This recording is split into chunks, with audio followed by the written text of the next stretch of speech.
অনেক মহিলারা আজকাল তারা স্বামীকে মানুষ মনে করে না। অনেক মহিলা আছে।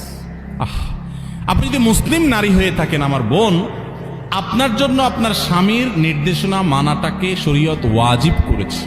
অন্যায় কোনো কথা যদি না বলে তাহলে স্বামীর নির্দেশ মানা।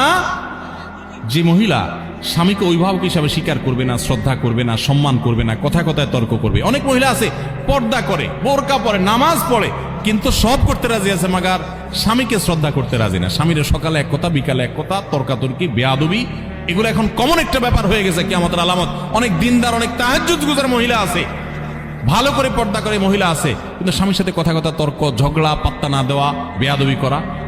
দেখুন, কোন একজন আমাদের পূর্বসূরি, কোন একজন সালাফের স্ত্রী, তিনি বলেছিলেন যে আমরা আমাদের স্বামীদেরকে, রাজা বাদশাদেরকে প্রজারা যেরকম ইজ্জত করে এরকম ইজ্জত করতাম, কিন্তু আজকাল তোমাদের অবস্থা ভয়াবহ। আল্লাহ আমাদের বোনদেরকে হেদায়েত পাওয়ার তৌফিক নসিব করুন।